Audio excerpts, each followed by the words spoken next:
Olá, queridos! Tudo bem com vocês? Pastor e escritor Douglas Borges, é isso mesmo. Para você que está chegando agora no meu canal, seja bem-vindo. É um canal que eu trago devocionais, mas meu principal direcionamento é sobre vida emocional. É isso mesmo. Eu tenho alguns livros escritos nessa área, sobre ansiedade, depressão, síndrome do pânico, essas doenças emocionais que são surgidas por excessos e também por faltas. Mas hoje o meu tema é sobre você precisa planejar o seu plano de voo. Essa é a minha mensagem hoje. Planeje seu plano de voo. Baseado em quê? Baseado nesse livro do pastor T.D. Jakes, né? Nossa, um livraço. E esse livro vai trazer algumas coisas sobre o nosso coração, sobre a nossa mente, sobre o nosso direcionamento, sobre como eu tenho que fazer para aprender a lidar com os meus sucessos e fracassos. Mas tudo isso eu preciso ter um planejamento.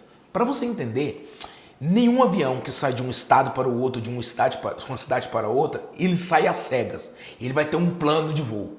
Ele vai ter um plano de voo, né? Dentro da aviação, não só da aviação, mas existem alguns critérios que precisam ser analisados. Primeiro, o motor está funcionando?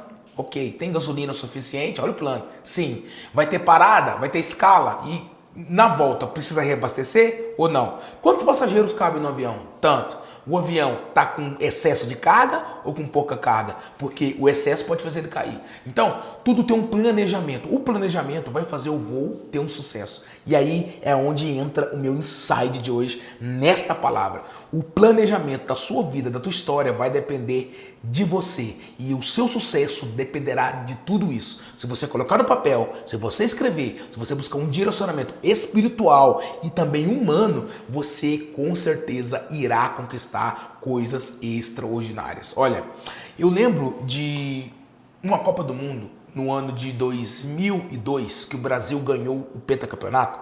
Logo após, o presidente da Confederação Alemã foi dar uma entrevista e ele disse: eu vou reformular toda a seleção alemã, porque os jogadores que estão aqui já estão velhos, e eu vou trazer uma nova equipe para a próxima Copa do Mundo, que era 2006. Só que essa equipe não será campeã.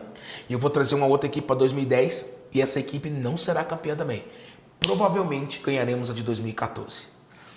E ele entregou essas palavras porque ele teve um planejamento, ele conversou com a equipe técnica dele, a gestão dele disse: olha, nós precisamos formar um goleiro assim, assim, assado, nós precisamos formar um lateral, nós precisamos um fisioterapeuta, nós precisamos de alguém que vai cuidar da alimentação, nós precisamos de alguém para tratar a mente deles. Houve todo um planejamento. Detalhe, quem foi o goleiro lá da Copa de 2014? Manuel Neuer, um dos maiores goleiros de todos os tempos. Só para você ter uma ideia de que essa seleção alemã foi em 2014.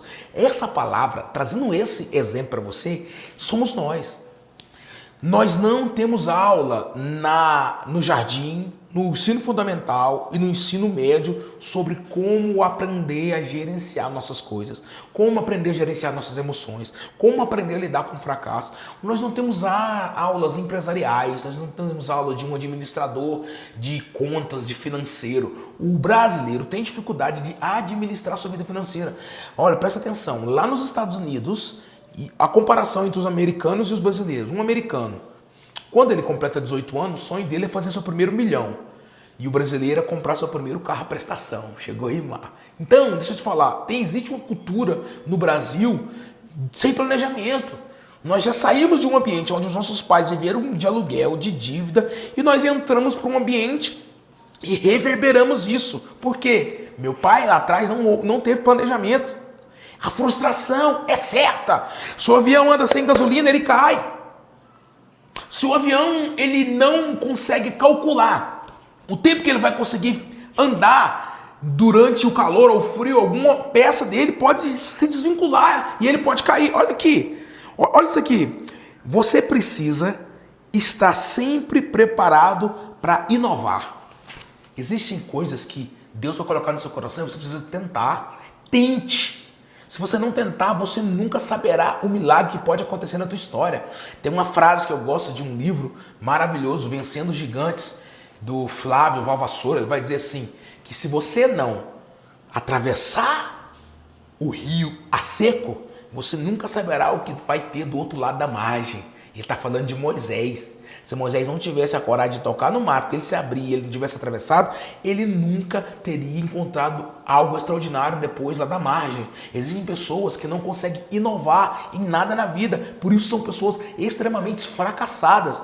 A inovação está dentro do seu planejamento. Já inventaram um avião que consegue fazer uma viagem para o Japão, saindo do Japão e indo para outra extremidade com mais rapidez. Ou seja, um planejamento, uma inovação. Antigamente os aviões não tinham Wi-Fi, hoje já tem inovação. Você precisa colocar dentro do seu planejamento a sua inovação. Para quê? Para conseguir coisas extraordinárias. Para Deus te colocar em lugares e ambientes aonde nem você sonhou. Porque quando eu faço a minha parte, Deus vai dizer, aquilo que o olho não viu, aquilo que o ouvido não ouviu e não subiu no coração do homem são as coisas que Deus preparou para quem? Para aquele que ele o ama. E com certeza, papai te ama, meu filho, papai te ama, filha. Você só precisa entender, planejar o teu voo e ir em direção àquilo que você planejou.